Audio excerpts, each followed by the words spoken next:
Welcome to the Collecting Keys Podcast, the show where you'll learn how to use real estate to create massive income, not just passive income. Real estate doesn't have to be a get-rich-slow game. Listen to the country's top real estate operators, and you'll have all the tools you need to replace your W-2 income and go beyond in under 12 months. Ready to take things to the next level? Let's jump in with our hosts, Mike DeHaan and Dan Austin, for today's episode of the Collecting Keys Podcast. All right, Jacob Kline, what's going on, man? I'm super excited to have you on out of St. Petersburg, Florida.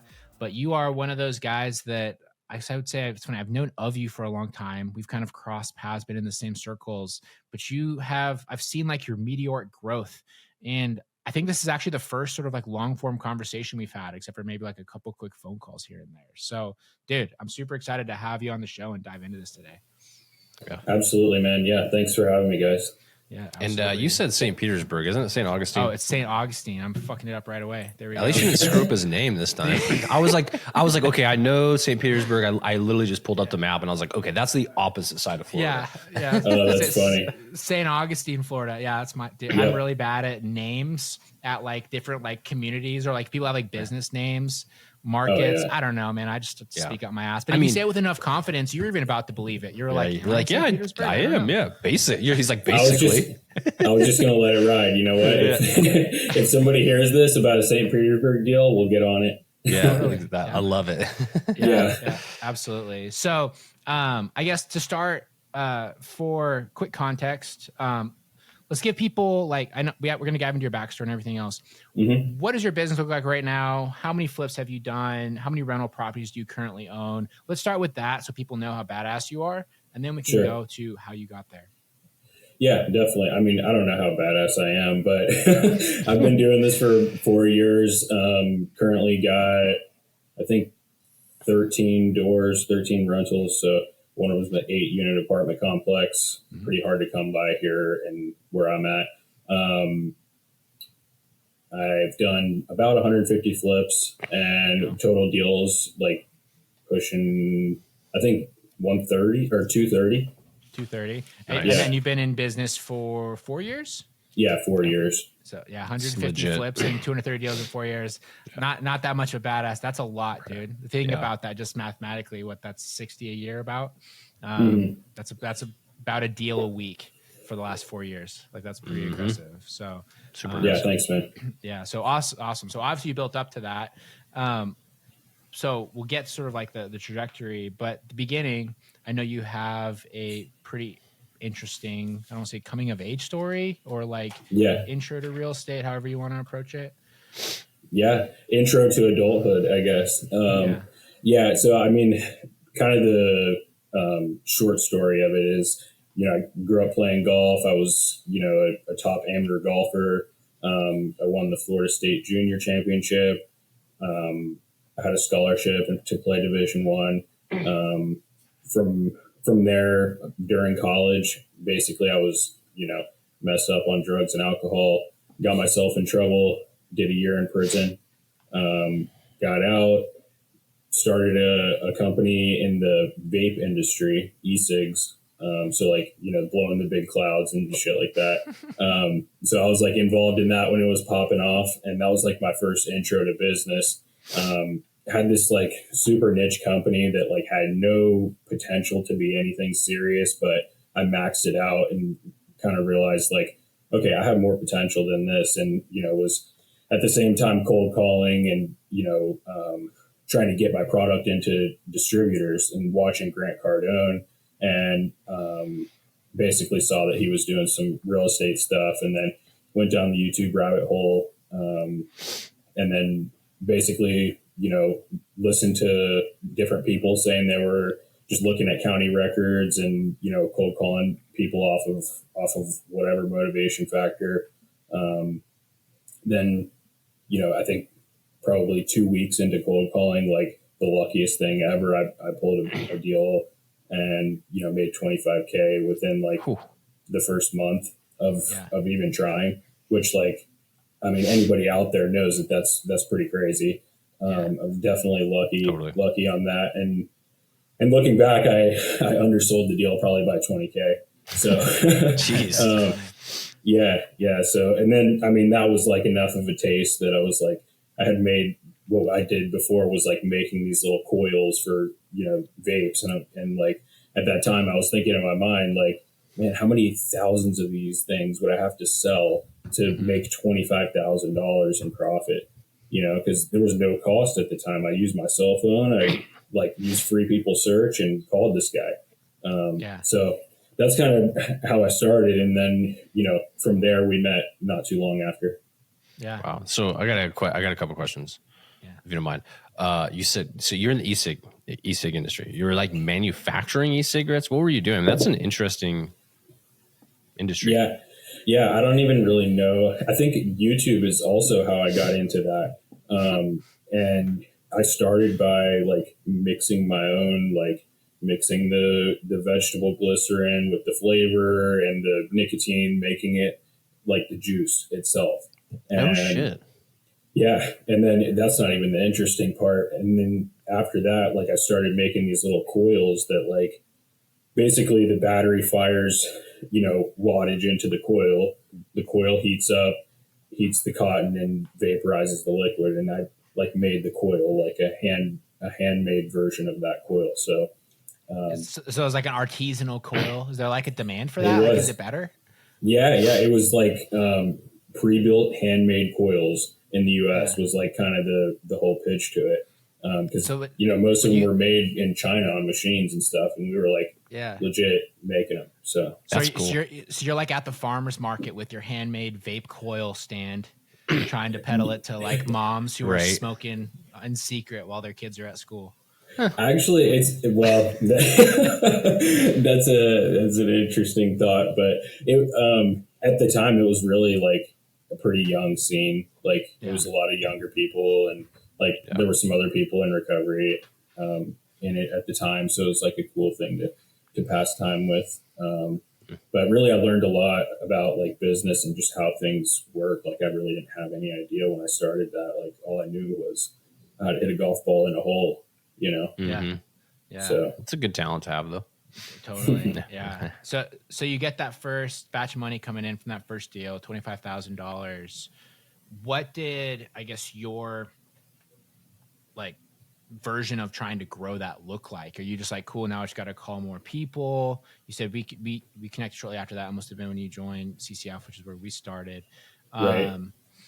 Did like you go all in on direct mail? Were you like, I'm going to build this into a system? Were you just like hustlepreneur because that's where you came from? But what were like the early phases of your growth? It was 100% hustle, just because like that's really all that I knew. Like I didn't really know.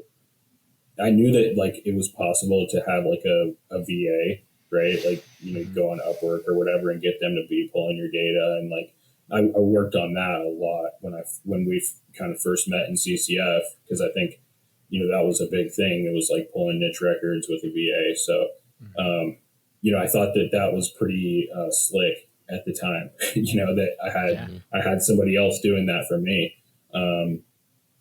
But, I didn't make my first hire for a couple of years, I think.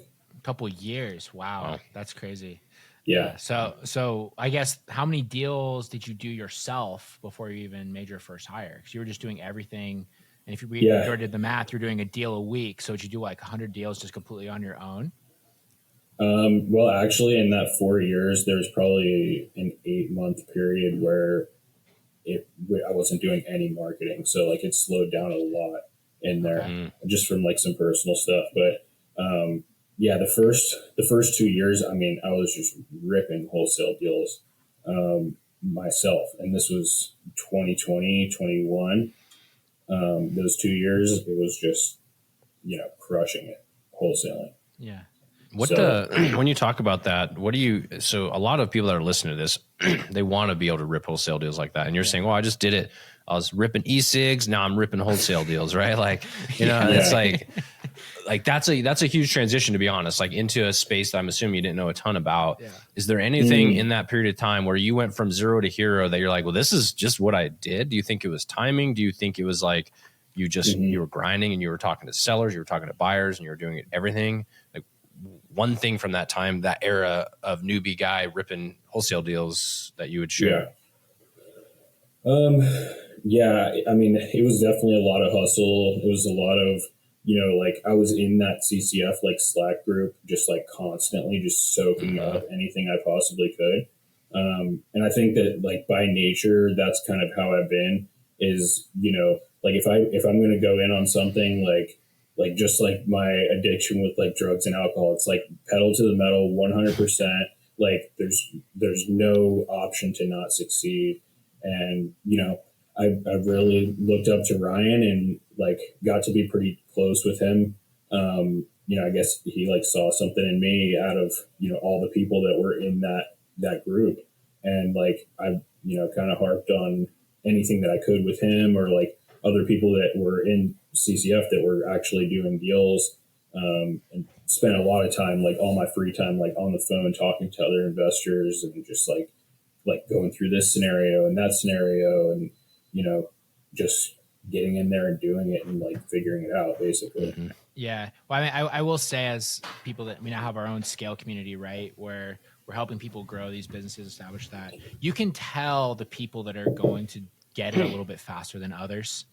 Sure. Right. Like even before they probably realize it, everyone comes in with their own illusions of grandeur, how successful they're going to be.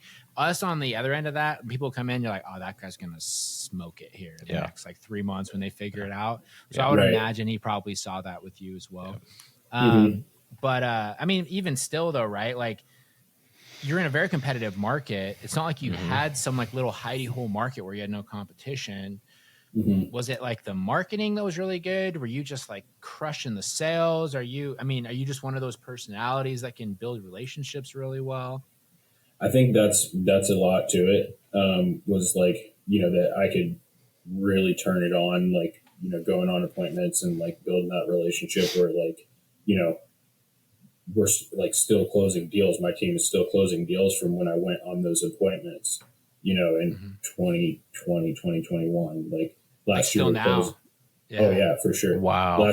Last year, like probably like 5 or 6 deals that were appointments like early 2021, that they call in like, hey, I remember meeting Jacob. So I think I did a really good job with that.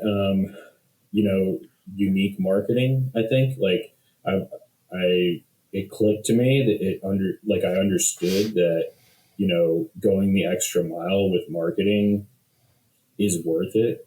I'm not going to use these like 55-cent postcards that like look like crap and like they get like 25 of those a day. I'm going to spend the money to do, high quality, the handwritten stuff. And then, I was cold calling myself too, like whenever I had time. I think it was, I hate to say it, for the people that are getting into it now, but, it was a lot different then too, there's just an incredible amount of people that have just, jumped into this thing. And it's a lot more competitive. Yeah. Yeah. I mean, when you were cold calling yourself, because I think that's a really good point. Because there's some people I know that are really successful that are okay to get on the phone and start cold calling. What would you say to somebody like a solopreneur getting started and like how they can do that or what they should do when they do that? Because I do think there's a lot of value in that from getting used to talking to sellers, getting used to being told no, just understanding the grind around that, and then just you're getting a ton of reps. And so any just like insights around that for people? Man, I couldn't encourage it enough. If I were ever to like, I probably never will, but if I were ever to like take a coaching client, like I'm going to take somebody under my wing and tell them to do exactly like the formula that I think is going to make it work. It's like, just do that. Like, as much as possible in the beginning, like you get to the point where like, I haven't talked to the seller and I'm talking to my team about a conversation they had with the seller. And I'm like, I guarantee you this is what's happening with that. And I didn't even hear the like tonality of their voice. And then it ends up happening. It's just like you have so many reps that you just like, okay, I know what the situation is here. Like, you know, this person says that they own the property, but they had a lease option and blah, blah, blah. Like, you know, I've seen it all kind of. Yeah, totally. There's and like even though incredible value to that. Like, it's just, it's just exposure, right? It's like same like being in golf, you know, or like any sort of sport. You play enough rounds of golf, you're going to get into like kind of weird lies with your ball, or like weird sort of shots or weird situations to a point where you kind of know how to deal with them.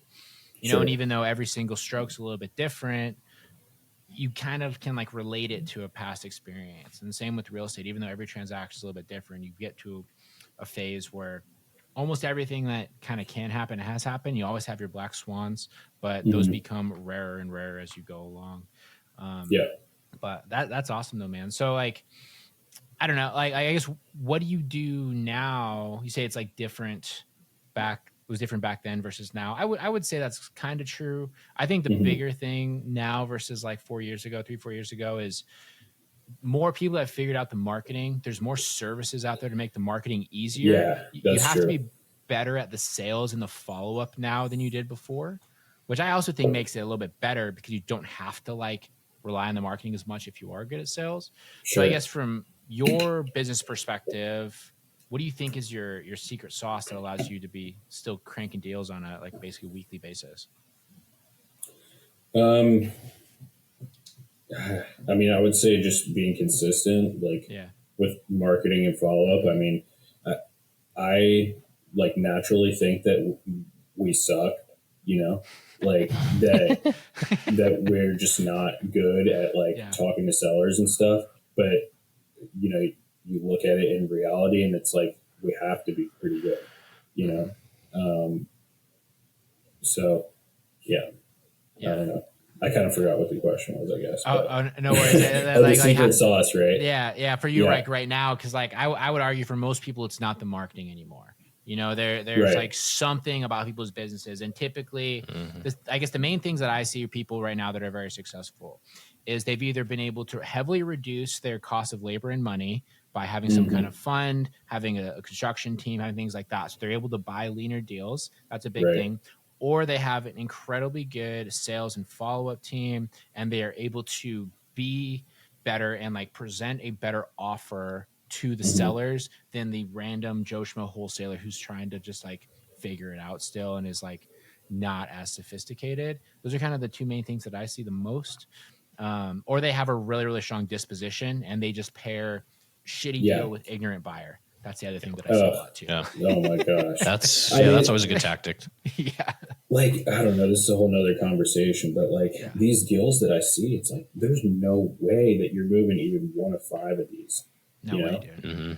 And like, we're scooping them, you know, like it gets down the line. It's like, I've seen this thing a couple times and then they end up calling us. But to get back to your question, I would say our disposition's really strong, you know, with flipping everything, you know, that's what it is now. Like last year out of, you know, I think 70 deals, maybe only 5 were wholesale.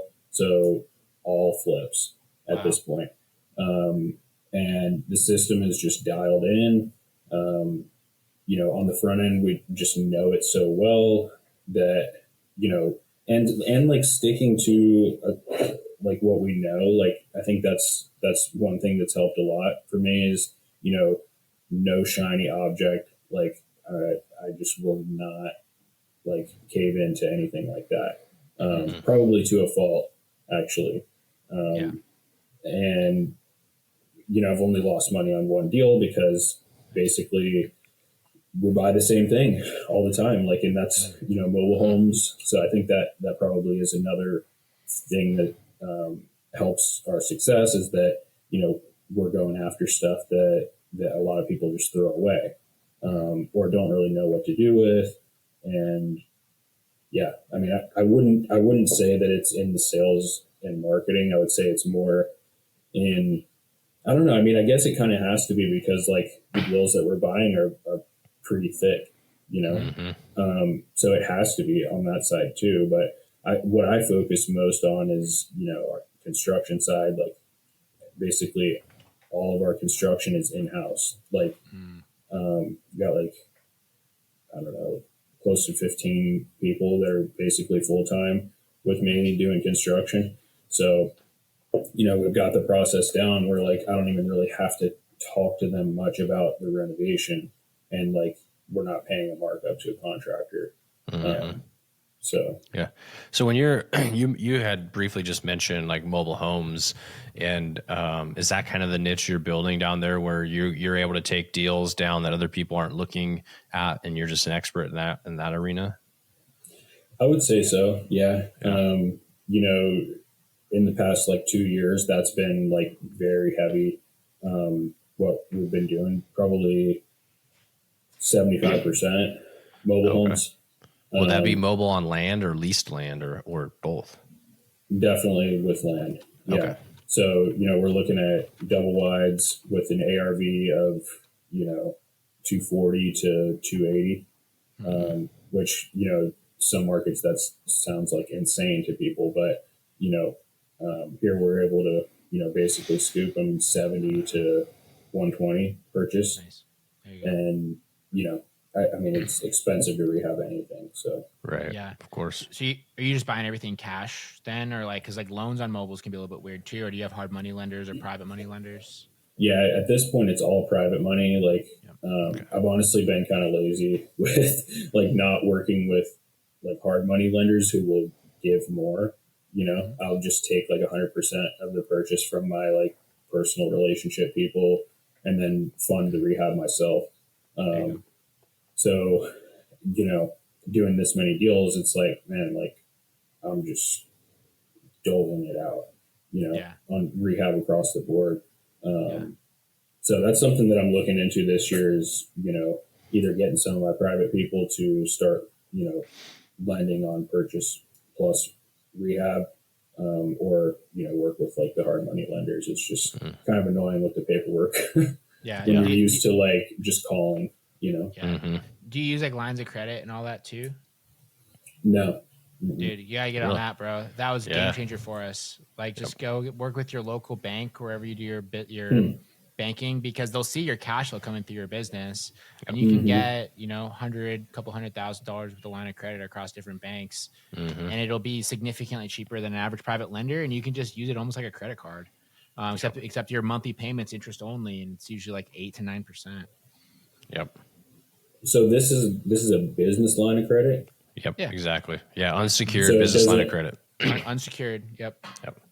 I didn't even think that was a thing for like real estate. Totally. Yeah, if you go to pretty much any bank, I'll preface that with any bank, but they'll usually with just basically very little information give you up to $50,000. And so you can go to 3 banks and get a $50,000 line of credit. And then as you turn over that line of credit and renew it every year, you can request for increase. And so like we're right now with our banker renewing our line of credits, and we're going to request an increase. And so that's just, and then you can, that's how you get up to 50 to 100, 150 in lines of credit from a single institution, unsecured, not tied to real estate, nothing like that. Yeah. Super helpful. Yeah. And basically they just reanalyze it every year. So on a 12-month basis, they could be like, you kind of just redlined this thing. You didn't pay it for the entire year. We're going to take it away now and call it due.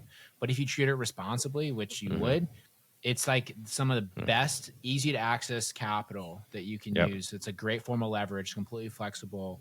And you can use it for all your construction funds. We like to use it like as like our quick, like kind of, it's like another band and a buffer. Like you got to have a really good capital stack to operate a real estate business.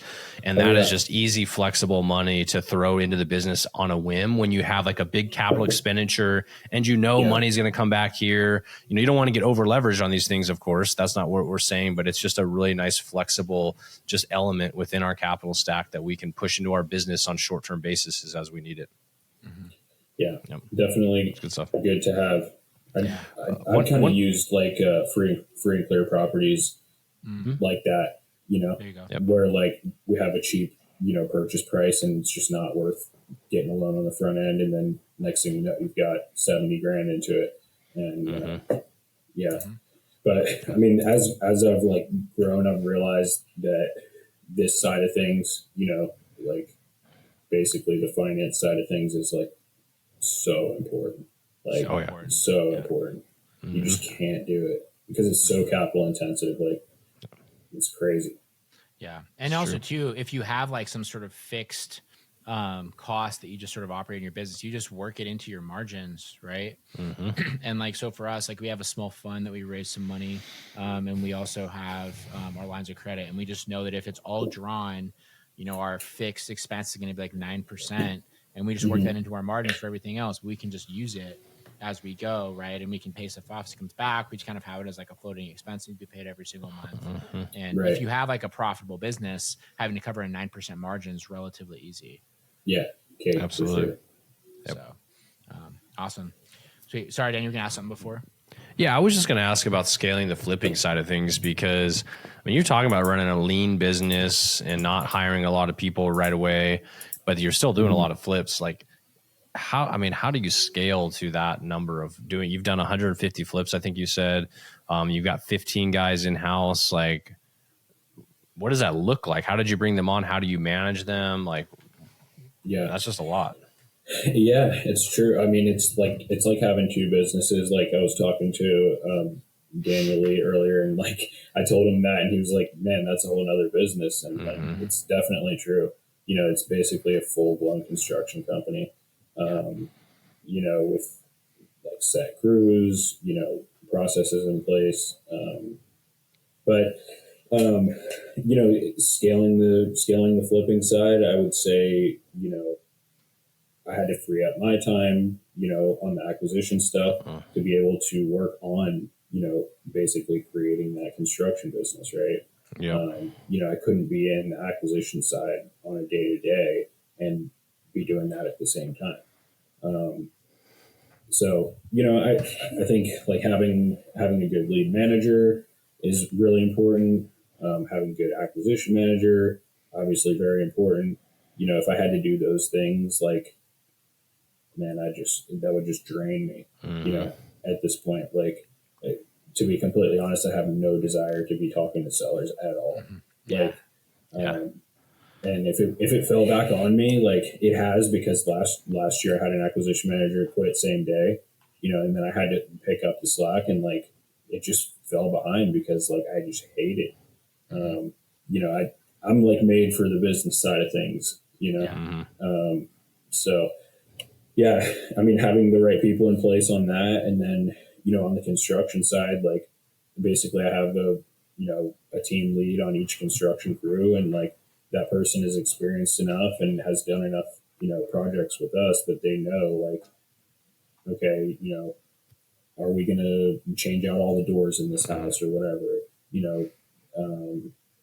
whatever it comes up. I mean, they pretty much know my answer to where, unless the crew is relatively new, I'm spending probably less than 10 hours on a flip, so that's kind of the goal, is like the least amount of time possible once it's like closed on.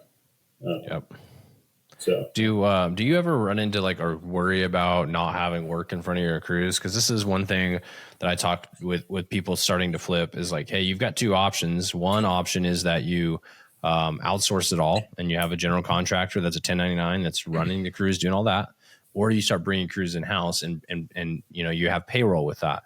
But the challenge with that is that you are now responsible for them and their payroll, and they expect a weekly paycheck every week, even if you're flipping and not flipping. It's not their fault that you don't have a project. Do you worry about that, or is there something you do in particular to kind of alleviate that stress or not have to worry about it? Yeah, for sure. I honestly, like, I would say just making sure that marketing continues to go out. Like, I haven't really had that issue of not having work. I mean, it's been more the issue of having too many projects, and they're just backlogged. I mean, that's basically what it was, like end of 22, like second half of Q3, Q4, and then into 23, like all of Q1 was basically just dealing with backlog of projects. Like, we were just like churning deals, buying them, like had the money lined up, all that, but just didn't have the construction to get it done. So it's been kind of catching up, this past year. And I've been, lucky to have, a pretty good team on the acquisition side to take care of that while, building up the construction side. So right.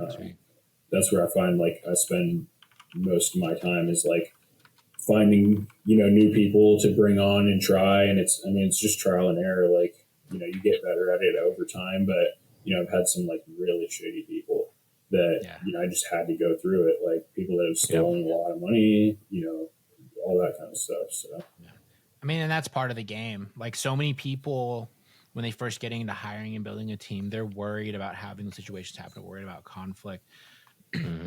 You have people involved. As soon as you have people involved, people will do people things. Sometimes people are great. Some people are shitty. So you will have to fire people. You will have to have hard conversations. If you don't want to do those things, then entrepreneurship is probably not for you. Right. And I guess let's say we don't want those things. Most people, nobody wants to do those things. If you're not willing to do those things, then entrepreneurship is probably not for you. Awesome. Yeah. Well, you built out a really solid little system, it sounds like. So what's next on the horizon for you? What are you working on here going into the future? I would say this year, just doing more marketing, trying to buy more deals. I really like what you guys have going on where you're, working in some different markets. I know there's like huge potential out there for, what we specialize in, double wide mobile homes on land.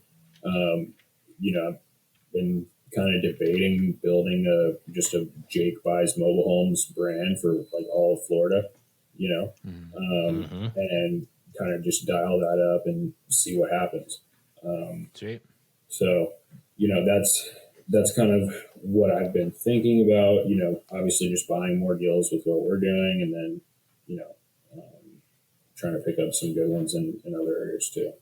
Yeah, but I want to go even bigger though. So you're just going to keep accumulating this cash. You're just going to sit there and watch that cash account go up. You're going to add an extra comma every little once in a while. Right. Yeah. No, I like it. I love it. I don't have people asking me these questions, so this is great. Really, it's adding more rentals as time goes on. Why do you want to add more rentals? Are you worried about passive income? Are you worried about like taxes? Like, what's the benefit for you there? Yeah, I mean, taxes is definitely like something front of mind for me with doing flips like this. I mean, you like just build the snowball every year and like try to have like enough in inventory to offset. But rentals, I mean, like we've seen crazy appreciation in our market. Like, where I live, like my stuff has literally doubled, in a few years. And like, I think it probably will continue to do the same thing. So, that's interesting. I'm thinking about as you're talking is like, you've done, hundreds of deals and you talked about owning, 13 doors, one of those being an 8 unit. Right. Why haven't you bought more in the last few years? You've certainly had opportunity. Right. Yeah. Honestly, just like putting the effort in to do it probably, flipping is a lot easier. You can flip, and kind of you get caught up in that snowball. Yeah. And I mean, to be honest, like, I'm in the process of keeping 2 right now, the first 2 that I've kept in a long time. So, also with, just kind of being emotional, I guess, about where we're at, like in the market, has affected me more than I like. I feel like right now we're probably in a really good time to buy some rentals, and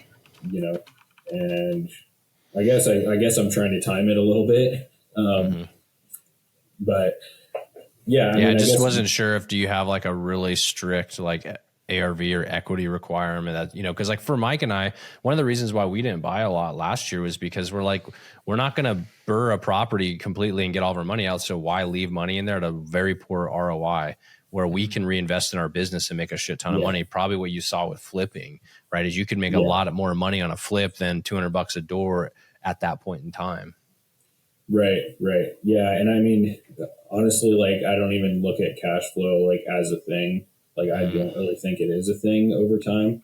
if you average it out, like, Totally. I mean, unless the debt is just like so low, which, right now I have some cash flow because like, rents have gone up and like, basically the loan to value on all my stuff is like really low. Right. But yeah, I think at the end of the day, like, you look at like leaving some money tied up in a deal and like, well, what's the opportunity cost here? Like if I sell this deal and roll it back into the machine, like I'm going to end up making, 150, 200% of my money per year. Right. Like, that's just nuts. I mean, That's nuts. and, comparing it to passively, like letting a rental gain value over time, like it's hard to make that decision to say like, okay, I'll, leave it over here and let it not really do anything. So, even these two that I'm like thinking about keeping right now, it's like, geez, I mean, I could just cash these out and like, for something to cash flow, there's got to be a lot of equity too.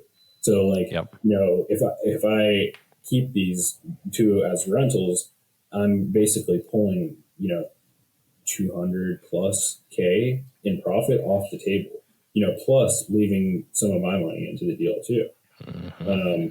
So yeah, I'm sure you guys probably understand that, like that's the hard thing. Honestly, Mike and I talk about this all the time. I love passive income, or the idea of passive income. I love owning assets, but the reality of it is you are sacrificing some opportunity cost, especially how we've seen this rise in the market and where interest rates are at now. They're not going to be here forever, but there's a ton of value that was added to properties recently. So like you just said, if you're going to be cash flowing, you've got a lot of equity in that property, including maybe some of your own cash. And if that equity is say $100,000 and at all, it's all said and done after net on a good year, you're going to make, say $6,000 off of that property, not including the other benefits of owning real estate. But you could take that $100,000 in equity and go turn it into $200,000 in that same in a year. It's really hard to say that's a better choice for my money is to leave it in this asset. Yeah. I mean, it's really tough, man. Like it really is. Like this is like the hardest thing, I think like with, buying a property that would like meet the criteria of something that I like want to keep. It's almost like more emotional to keep it because logically it doesn't make a whole lot of sense. Unless you're just like, unless I just am sitting here thinking like we're seriously going to see 30% rise, and then it's like, okay, I'm making the same amount of money on my money without doing anything, but I could just, put it in the flip and it's like flip machine and it's like guaranteed. So, yeah, that's always the trade-off. That's like, the folly of the business, I guess, is one's passive, one's obviously very active, but even then, as you build out the systems, it becomes kind of less active. And just depends on what you want your lifestyle to look like, right? And I don't know. You kind of seem like the kind of guy as well that likes to work. And I'm the same, especially since you've been an entrepreneur forever. But it's always a big thing when I meet with different guys or like we're both involved in this Go Abundance group. And so many people are like, I want to have like this kind of lifestyle. I want to be able to do whatever I want. I'm like, I kind of already do that. Like, I just went to Japan for 3 weeks, came back working on the business. I'm going to just like grind for 12 hours a day for the next like 2 months. I'm going to go on another trip. It's great. Like, I don't know. I'm perfectly happy doing that. For sure. I'm actually about to go to Japan. Like you inspired me to go. So, me and my girlfriend are about to go, I think end of April. We're going to go over there for like 9 days. Nice. And I mean, I'm like right there with you, man. Like, we do our traveling and other than that, like I just breathe this like real estate stuff, and like, I think in a sense that can kind of hurt me too, because I know that like my potential as like an entrepreneur is like, I could have 5 of these things, one's a construction company, one's the real estate that's been here, one's some retail thing. I mean, have a bunch of different businesses. But I mean, this one's working pretty good right now. Yeah, it depends on what you want to do. I've heard from a lot of people that I know that are very, very successful, worth like, 8, 9 figures plus, that really once you get kind of past the $10 million standpoint, it's kind of the same. Yeah. Until you get to like super, super rich, right? Where you're like multi 9 figures, and you can like literally sway cities or like small countries if you want to. You can, 100 million plus, you can do kind of a little bit more. Yeah. But that's a different level of sacrifice to get there that realistically most people don't want to do. Like when you get to 10 million, you can have like the multiple homes, you can travel whenever you want, you can take time off with your kids, you can buy the sports cars, you can do whatever, you can go and eat out at the steakhouse, pay $1,000 every single night. Right? It doesn't matter. But so it limits you as an entrepreneur. But I guess like it comes down to, is it the actual return of it that you want, or is it just trying to like be the best you want to be? Or you like the game that much? That's the Alex Hormozi thing too, as well, right? Is he's like, I just want to be like the best possible version of myself at all times. Yeah, which also is fine too. So it just depends. Yeah, I haven't like spent much time watching that type of stuff, but I feel like I would like subscribe to it very well. That like, it's all kind of bullshit at the end of it, right? It's all like kind of rah trying to get people excited about things that most people will never accomplish anyway. So oh no, I was saying I would subscribe to it. Like, you would, well, you would because you're doing stuff, but I'm saying a lot of that stuff, it's kind of like brain candy for the masses. I guess for people that are not doing anything, that like get that dopamine hit from just talking about it, right? Yeah, totally. Yeah. So, which is a whole other business ball on its own. Tony Robbins syndrome, right? Cool. Yeah. Awesome, Jacob. Well, I appreciate you diving into. We're getting into the weeds here. We're going to end it before I say something. I start getting snarky remarks from people. Oh, I know. So awesome, man. So we're going to dive into our end of show questions here. So we ask the same 3 questions of every single person that comes on the show. And I'm sure you have some good answers. So the first question that we always ask, which is the crowd favorite, is what is your craziest real estate investing story? And this can be a crazy transaction. It can be a crazy seller. It can be a big win that you had. It can be an unexpected thing. You're in Florida, so I'm sure you got some great Florida man stories down there. Right, baby. I would say, my best real estate story is in 2021.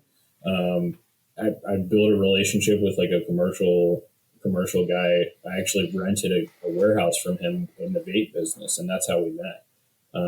And he helped me with a couple other things, and he just randomly brought me this deal. He was like, hey, I got this, this condo here that, this guy wants to sell. And then, started looking into it, went to go look at it. And when I was there, he told me, he was like, every condo here is rented to a tenant. And I was like, man, let's, and the guy who we were talking to, I found out he owned 3 of the 8 units. And he actually also managed the HOA. So, he's kind of got it on his back, right? He's got 3 units, and we're talking about buying them. There's no owner occupants here. So, there's an opportunity to at least put an offer out there and possibly get it accepted from everybody. And eventually we basically, put the deal together to buy all 8 units, take over the HOA, and basically turn 8, condos into an apartment complex. Nice. And very cool. It ended up, creating some significant value. Taking it from like these kind of junky condos to, something that would be sold on a cap rate. So it was really cool. The numbers are great too. Like I bought it for 1.1, put in about 200K, and, at the end of the day, it appraised on the refi for 2.6. Wow. Huge equity upside. That was a year. Yeah. And that was like a full turn, right? Yeah. The rents were garbage. We almost doubled the rents. But it was just huge opportunity. And there was actually a murder in this property the year before I bought it. And, now like we have like physician's assistants that are living in there and like families and stuff. So it's kind of a good all around thing. Wow. Yeah. So you went 1.3 all in at 2.6. Do you straight like cash out refi that bitch and take $1 million check from the bank? I did not.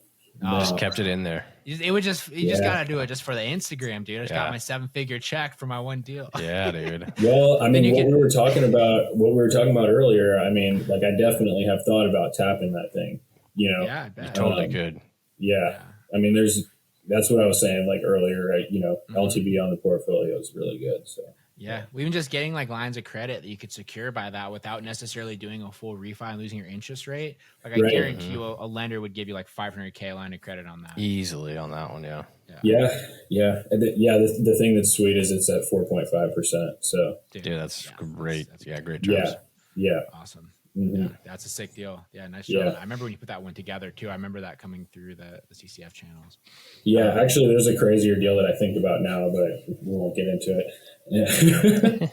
Yeah. Okay. We'll save it for the next one. Yeah, definitely. Yeah, awesome. All right, second question: what is the number one tip you have for a small time investor trying to take their business to the next level? You know, without knowing like the details of the situation, right? You know, I would say kind of investing in yourself, right? I would say taking it and like gaining that confidence to be able to really build a business, you know, going from grinding to having a business is a huge step. A lot of stuff that goes in between there. And I mean, completely changed my life, I would say, you know? Yeah. So I guess putting yourself in the situation around other people that have done what you're trying to do, right? And seeing that, like, you know, they're people with flaws and, you know, like they're just another dude, right? Like you and me. So, yeah. Yeah, that's such a huge thing. A lot of people always have an aversion to that, especially if they've had success in other parts of their life. It's funny. People always tend to think that they can just like be the smartest person in the room, but you know, sometimes that just means you're not in the right room. You got to get in a room. That's absolutely true. So awesome. All right, where can people find you, reach you? What do we just say? Where can people find you, follow you, and reach out to you?